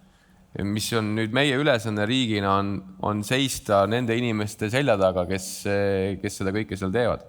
Ehk siis see on ka see palve tegelikult Eesti ühiskonnale, et kui selline asi juhtub ja me peame tegema neid asju, mis ei näe pildil ilusad välja, siis tegelikult iga politseiniku tööle aitab kaasa see, kui Eesti inimesed on tema selja taga. Ehk siis kui me kõik usume seda, et me teeme seda tööd selle nimel, et Eesti riik jääks püsima. Aitäh, Margo tahab ka lisada siin. Ma võtaks siis Eesti luurekogukonna nimel sõna, et ma usun, et Eesti kõik 3 luurejulgeolekuasutust igapäevaselt pingutavad selle nimel, et ükski armaada meid kuskilt udust ei üllata, et me saame sellest piisava eelhoiatuse, kas Eesti luureasutused ise või ka siis tihedas koostöös koos oma suurte liitlastega. Et see kindlasti ei saa olema üllatus. Aitäh ja võtame veel viimase küsimuse saalist, et sealt taga servast oli üks küsimus. Tere, minu nimi on Merle Ulst. Kui alguses oli küsimus relvade kohta, et kas see kontroll sellisena toimib, siis minu küsimus on natukene vastupidine. Kui me räägime elanikkonna kaitsest, siis täna need inimesed, kes lähevad relva alla või kes on Kaitseliidus, neil on relvad olemas, politseil on olemas. Kas elanikkonna kaitse vaates täna oleks oluline, et ka näiteks kõik riigikaitselist töökohustust omavad isikud omaksid tsiviilrelva, kui neil muud ei ole, ehk kriisiolukorras lõpuks nad jõuaksid ka näiteks oma ülesannet täitma, et milline on tänane suhtumine? Pigem ei, aga põhjendan seda ei lihtsalt sellega, et relva omamine jah, ka tsiviilkriisis ja ka tsiviilkaitse märgi all ta justkui võib olla, inimene võib enesekaitseks relva kasutada, aga iga kord, kui on relvastatud inimene kuskil, siis ta paratamatult muutub rohkem sihtmärgiks. Ja nii, ma ei tea, võib-olla nukker, kui see ka ei ole, et me jätkuvalt loodame ja toimetame selliselt, et kui midagi läheb halvasti, siis saab neid asju uurida kui sõjakuritegusid, aga me püüame kõiki neid abiosutajaid kaitsta enne kõike läbi selle, et nad on Genfi konventsioonide kohaselt mitte sihtmärk, ehk siis lubamatu sihtmärk. Ja kui vastane seda eirab, siis me ei saa midagi teha. Aga meil ei ole plaanis anda inimestele neid soovitusi, et kui sa oled riigikaitselisel ametikohal, et siis sul oleks relv olemas või kui sa tuled elanikkonnakaitse ülesandeid täitma, et siis sul oleks relv olemas. Et me elanikkonnakaitse ja kriisideks valmisoleku soovituste all seda nõuannet ei anna. Egert tahab ka lisada. Ja, ma tahan lisada ühe sellise asja, et relva inimestele sunniviisiliselt andmine või nii-öelda kohustusena andmine tegelikult ei ole kunagi hea mõte, sest selleks, et relv on kõrgem ohuallikas. Igal ajahetkel relv on kõrgem ohuallikas. Selleks, et relva omada, sa pead seda esiteks tahtma omada, aga sa pead julgema seda omada ja sa pead oskama seda relva omada ja kasutada. Et siis on ainult sellisel hetkel on sellest relvast kasu. Ma toon ühe näitena ühe loo ühest inimesest, kes omab relva siis oma elu ja vara kaitseks. Ja kui tema käest küsida, et kui tihti sa oled seda relva kasutanud oma elu ja vara kaitseks, siis ta ütleb, et seni ei ole kunagi kasutanud, aga kui kunagi peaks tulema minu kodule rööv kallale tung, et siis mul on see relv olemas. Kui tema käest küsida, et aga kas see relv äkki ei too kõrgemat ohtu, nii-öelda ohutaset sinu kodus, siis ta ütleb, ei, ma hoian seda relva väga turvaliselt, ehk siis, et relva raam on mul vagamistoas sokisahtlis, salv on mul tegelikult garaažis kruustangide all selles ühes sahtlis ja padrunid ma hoian köögis lukustatud siis karbis. Ja nüüd, kui küsida, et kui siis see relvastatud rööv aset leiab, et kas siis see on see hetk, kus me läheme selle röövli juurde, ütleme, oota hetk, mul on vaja nagu 5 minutit, sest ma pean oma kõik relvaosad kokku otsima, sest ma hoidsin seda hästi turvalisel viisil. Siis tegelikult sellisel viisil relva omamine, sellisel viisil relva hoidmine on tegelikult pettekujutelm täiendavast turvalisusest. Ja sama käib ka nende riigikaitseliste ametikohtade kohta. Kellegi ei keelata Eesti riigis relva omanda, kui selleks on piisav põhjendus olemas ja inimene teeb seda õiguspärasel viisil, aga selleks peab olema inimesel endal see oskused, tahtmine ja soov ja julgus seda relva olema ja ka piisav nii-öelda siis mõtte selle relva jaoks. Aitäh saalile ka siis kaasa mõtlemast ja küsimuste küsimisest eest, et tõesti tegelikult väga praktilised ja mõistlikud lähenemised, küsimused, arutelud, et aitäh veel kord. Aga läheks nüüd natuke ikkagi uuesti selle laiema pildi juurde ja võib-olla liiga tihti just Margo sealt kapost liiga tihti ei räägi mingitest asjadest, aga võib-olla mõnda asja võiks nüüd siin täna omavahel vaikselt ikkagi rääkida. Et mis te naerate? See on, et Venemaa on kasutanud erinevaid hübriidrünnakuid, et millised on nende eesmärgid ja kas ta on ka siis midagi saavutanud? Et need eesmärgid on väga sellised mitmekihilised, nagu ka Vene relvajõudude ülem oluliselt Venemaal siis seda hübriidtaktikat uurinud ja arendanud. Gerassimov ütleb, et selle üks eesmärk on tekitada siis sihtriigi ühiskonnas kaost. Ja see kõige lihtsamalt ongi see eesmärk tekitada pingeid, destabiliseerida, hirmu. Nüüd Ukraina konflikti kontekstis on selle üks eesmärk tekitada Eestis siis nii palju sisekonflikte, siseprobleeme, et panna Eestit rohkem keskenduma oma siseprobleemidele, et meil on siin tulekahjud, pommiplahvatused, igasugused asjad juhtuvad, et meie tähelepanu läheb siseasjadele. Lehtede esiuudised ei ole enam Ukrainast, mis seal toimub, vaid Eesti sees toimuvast. Kolmandaks on see eesmärk otseselt kurnata Eesti ametkondade ressursse, viia nad sellisesse olukorda, kus nad ei saaks justkui hakkama enam olukorraga. Et politsei, piirivalveamet, päästeamet, kõigil on ressursid väga pinges, kustutavad tulekahjusid, samuti siin kapo jookseb siia-sinna, et siduda siis meie ressurss. Ja neljas selline kõige suurem ja olulisem eesmärk on siis ikkagi otseselt takistada abi, mis iganes abi jõudmist Ukrainasse. Et me näeme Euroopast päris palju neid juhtumeid, kus on siis süüdatud just ladusid, rünnatud selliseid kohti, kus ladustatakse Ukrainasse saadetavat abi, on see lihtsalt humanitaarabi või on see sõjaline abi, droonid. Et see on selge eesmärk. Nüüd, kas see on mingit eesmärki täitnud? Ma ütleks nii, et strateegilises vaates ei ole midagi muutunud. Et Venemaa ei ole suutnud lääne ühtsust, otsustavust, Ukraina toetust mitte kuidagi väärata. Eesti ühiskonnas täpselt samamoodi Ukrainale toetus, otsustavus aidata, see kõik on säilinud. Jah, see tekitab meile siin väikseid probleeme, aga me saame sellega väga edukalt hakkama ja Eestis me oleme kogenud siin mõningaid rünnakuid, 2 Eesti avaliku elu tegelase sõidukite klaasid löödi sisse.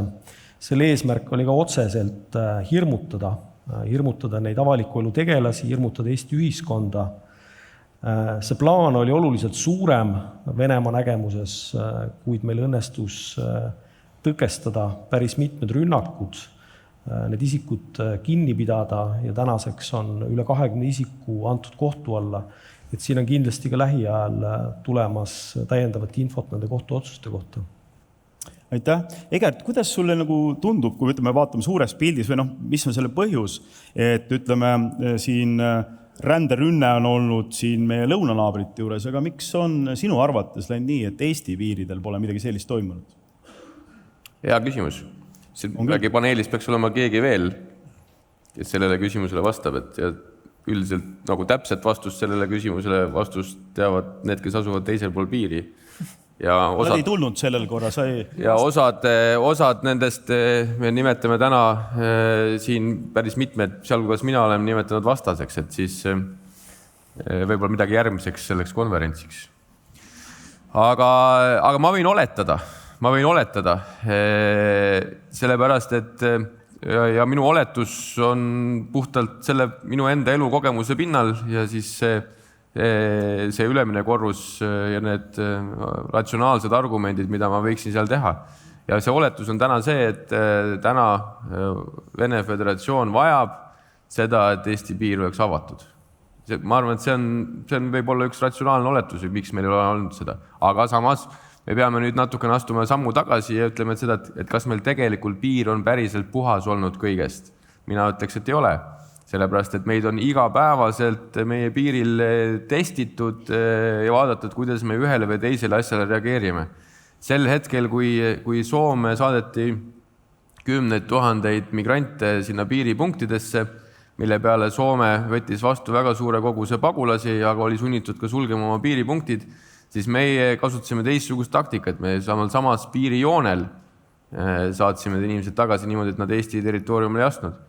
Sest olid need grupid, kes tegelikult proovisid ja kes testisid ja kellega testiti ja uskuge mind, nende gruppide raames me väga sageli ei näe Vene Föderatsiooni piirivalvureid silla peal kaameratega ja siis piiriületajad filmimas, aga seal mingil põhjusel nad seda filmisid ja pärast ilmus ka Vene meedias selline meeleolukas klipp, kuidas väikesed natsid siis migrante kiusavad Eesti poole peal või siis silla peal.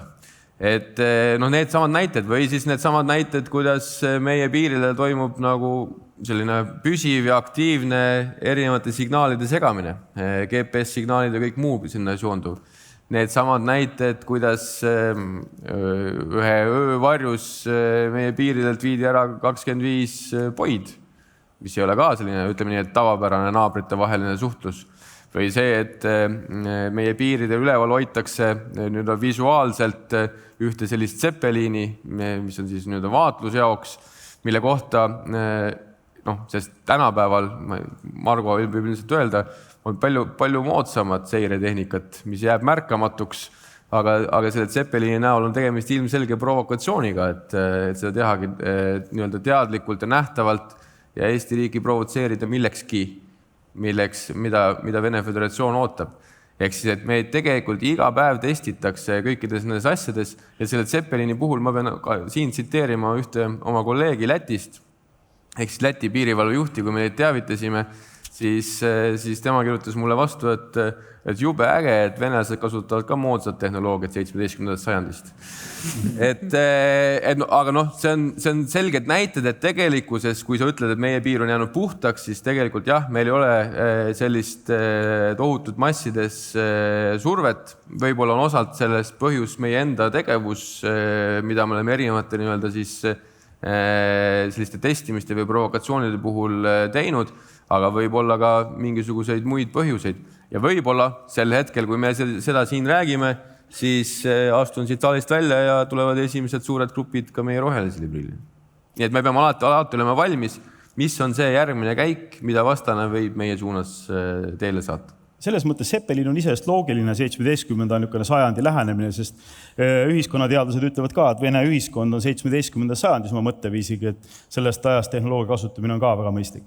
Aga Margo, eelmine aasta tegelikult oli üks väga tõsine suur üle-eestiline õppus. Nüüd oli küll Decisive Lancer, aga ma arvan, et järeldusi on võib-olla veel täna vara teha, aga eelmine aasta oli Grevex õppus ja seal oli väga suur läbimängimine, et mis olid need peamised järeldused nii Päästeametile kui meie peamistele partneritele, ka kohalikud omavalitsused, et mida me sellest õppusest õppisime ja mida me siis teeme? Selle õppusel üks olulisemaid stsenaariume oli natuke selline Beiruti-laadne olukord, et toimub üks väga suur plahvatus üpris asustatud piirkonnas ja seal piirkonnas ei ole võimalik inimestel enam olla. Ja ka läbimäng oli väga erinevatel tasanditel, küll eri aegadel ja seetõttu ma ei võtta kogu seda paketti kokku. Aga see on situatsioon, kus meil on üpris lühike etteteatamisaeg. Kui me vaatame sõjalisi stsenaariume, siis kogu see mäng, räägime õppuse kontekstis, käib alati selliselt, et sul on mingi T- päevad olemas ja see planeerimine hakkab pikalt ette. See sündmus oli rohkem selline päästjate jaoks tavaolukord, et kõigepealt käib pauk ära ja siis tuleb reageerida. Ja selle sündmusel oli ka olukord selline, kus pauk ei olnud veel käinud. Eks me saime natukene ette valmistusi teha. Ja see oli esimene seda laadi sündmus, kus me saime siis koos Naiskodukaitsega, koos Tallinna linnaga, teiste omavalitsustega saime läbi mängida seda evakuatsiooni, kus meil olid reaalsed inimesed. Me oleme siiamaani neid staabiõppuseid korraldanud evakuatsiooni vaatest enne kõike läbi selle, et kuidas harjutada inimeste äraviimist. Nüüd me mängisime ulatuslikku evakuatsiooni läbi hulga inimestega.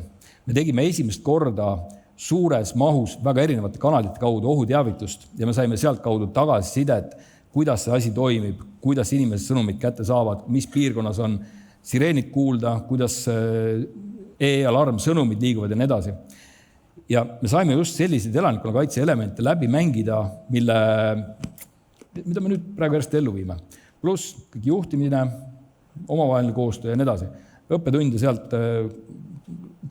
peaks vahepeal tegema õppuste vahel sellist pausi, kus viime midagi ellu ka. Aga me teeme küll. Aga õppetunde on hästi palju ja praegu iga järgmine õppus toob need samad elemendid meile suuremalt sisse. Aitäh!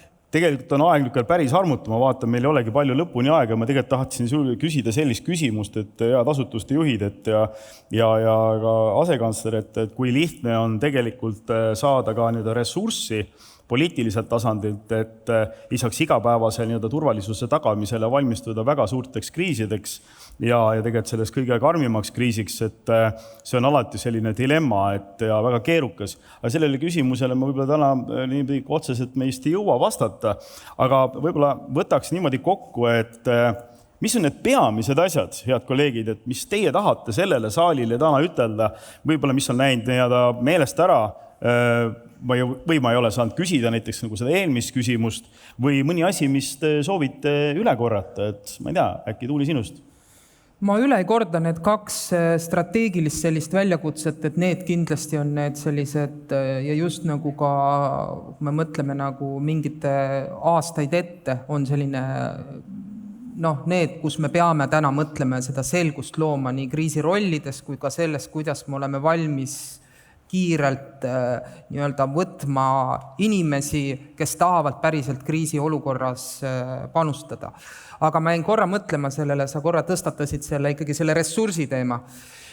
Et ma siin arvan, mis on täna nagu strateegilises vaates meie peamine väljakutse on see, et mis on need kõige kriitilisemad võimed, mida me peame looma ja kuhu me peame saama rahastuse selleks, nagu siin väljendus oli, et Kaitsevägi jääkski planeerima. Sest näiteks siin päevatagune uudis, et meil on Eestis olemas üks inimene, kes on võimeline lennuõnnetusi uurima. Et mis tõstatab selle küsimuse, et kui nagu õhuke me tänaseks või paks, aga kui õhuke me täna riigina oleme ja just selles vaates, nende inimeste vaates, kes täidavad selle kriitilise võime mingit väga olulist nagu osa. Et ma toon veel näiteid, et kui meil on põhimõtteliselt üks inimene, kes teab, kuidas sireeni võrgustikku käima panna, kui meil on üks inimene, kes teab, kuidas ohuteavitus toimib, ja kui ka vastane seda teab, siis me oleme ikka väga haavatavad. Ehk et isegi probleem on see, et libe aeg on tulemas ju. Jah, et ühesõnaga ja tõepoolest me ju läbi laia riigikaitse investeeringukava oleme saanud täna väga olulisi ressursse selleks, et nii elanikkonnakaitse, siseturvalisuse, sisejulgeoleku tagamiseks neid kriitilisi võimeid üles ehitada ja luua.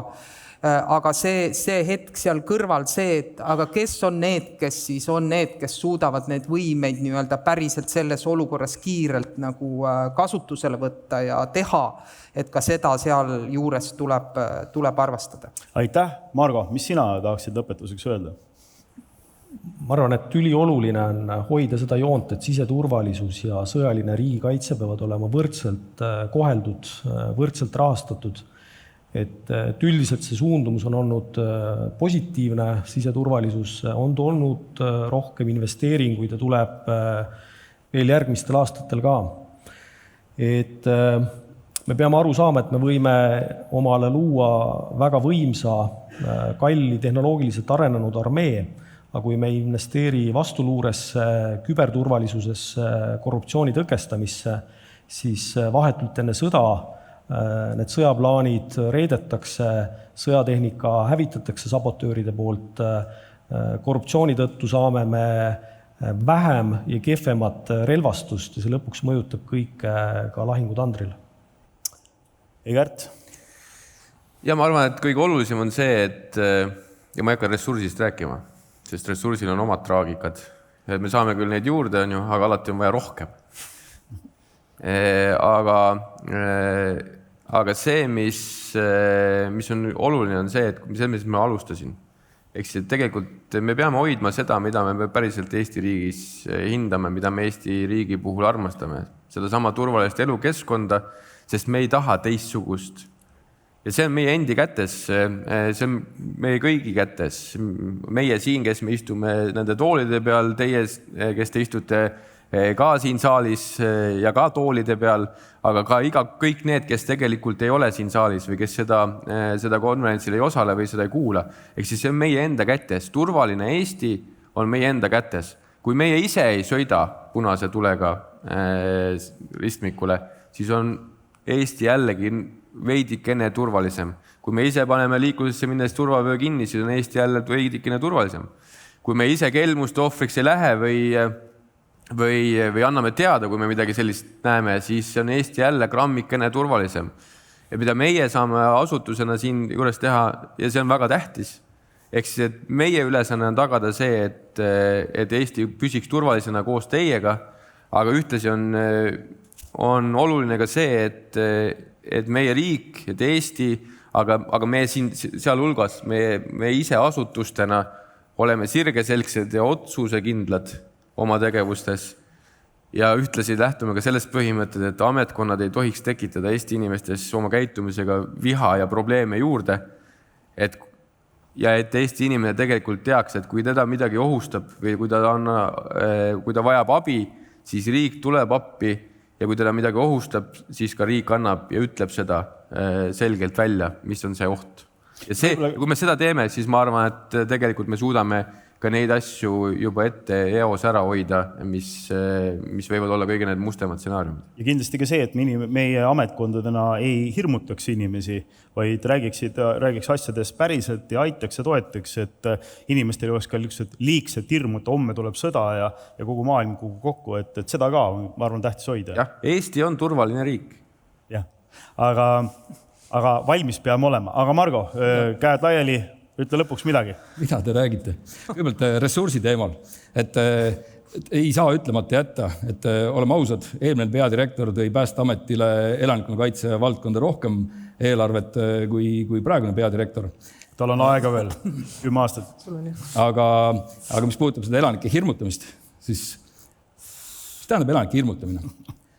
Kui keegi vaatab tõsiselt inimesele otsa, räägib, et palun tee endal kodu korda, et varu endale vajalikud vahendid, et sul oleks valmisolek olemas, et sa saaksid ise hakkama seal kriisis. Mitte see, et muidu me peame päästma tulema ja kõiki niikuinii päästa ei jõua, vaid see, et miks üks normaalne endaga hakkama saava inimene peaks vajama igasuguse väikse tühise asja pärast nagu elektrikatkestus, riigi abi ja riigi päästmist. Ja kui see on hirmutamine, siis panen edasi. Et anname neid sõnumeid, et olukord võib olla. Üleeile oli Kadripäev, et mind ka hirmutati, et Kadrisandid ei tule. Aga igaks juhuks peavad need kommid olemas olema. Nad võivad tulla ja siis on üpris häbi, kui need komme ei ole. Ja ega samamoodi peame kriisideks ka, et väga hea, kui nad ei tule. aga kui tuleb, et siis piinlik ei ole. Siis anname komme vastasele. Ega ma selle hirmutamisjutuga irriteerisin, ma teadsin, et Margo läheb selle peale käima, et aga see asja ju mõte oligi. Ja tõesti, et aga näed, minul ei käinud Kadrisante ja ma tegelikult need alati ootan, sest nad teevad väga lahedaid esinemisi võrreldes nende teiste, kes nad on Aga see on hea, sest siis sa teed kõik kommid ise ära süüa ju. Jah. Jätta varusse. Aga me ikkagi peame kahjuks selle nüüd paneeli kokku tõmbama, küsimusi me ei saa küsida. Need inimesed on vaheajal siin täiesti olemas, võtke nendel nööbis kinni, ma loodan, et nad ära ei põgene ja nad vastavad kõikidele küsimustele ütleme niimoodi avatud südamega, räägivad kõik lood ära, et võib-olla nii suure saali ees nad ei tahtnud seda teha. Et see on teil võimalik küsida küsimusi. Aga kokkuvõtvalt ikkagi, mis me tahame ütelda, et iga inimene loeb, et turvalisus hakkab igast inimesest, perest, kogukonnast, kohalikust omavalitsusest, riigist tervikuna. Ja turvalisus ei ole kamin ja simm. Et ei ole, kõik on. Sotsiaalpooled, COVID, ettevõtted, kõik on tähtsad, kõik inimesed on tähtsad. Et väga sagedasti jääb kuidagi see, et kui me räägime turvalisusest, räägime julgeolekust, see on ainult kellegi väga kitsast inimeste rida, kes sellega tegelevad ja see ei ole minu küsimus. Et küberturvalisus hakkab näiteks kõigist peale ja kõik peavad väga mõistlikult seal küberruubis käituma. Aga ma lõpetuseks tahaks veel öelda kindlasti seda, et suured tänud kõrgema riigikaitse kursuse korraldajatele, kes on väga palju ka siseturvalisuse inimesi lubanud seal osaleda. Me oleme saanud seal esineda ja me oleme näinud, et tegelikult sellel kursusel on tohutu mõju. Eesti tegelikult seesama, mida me räägime, et meil on sidus ühiskond, me tunneme, teame üksteist, me teame probleeme ja oskame neid koos lahendada. Et see on ikkagi meeletu ja väga oluline töö, et igal juhul aitäh. Ja teie kursusest on tegelikult ka välja kasvad näiteks sama, mida Päästeamet korraldab kõrgemad elanikkonnakaitsekursused ja kõrgemad riigikaitsekursuse tegijad on selles juures toeks ja abiks olnud, et ka selline asi on võimalik olnud. Et igal juhul see näitab, kui oluline on omavaheline koostöö, näitab, kui oluline on teadlikkuse tõstmine, kooli õpetamine, õppimine ja et sellest saab, sisekaitseakadeemia rektorina ma ütlen, et sellest saabki turvalisuse alguse õppimisest. Nii et ma tänan paneliste, väga mõnus 1,5 tundi ja loodan, et teiega saite nautida, aga püüdke nad vahel kinni. Aitäh!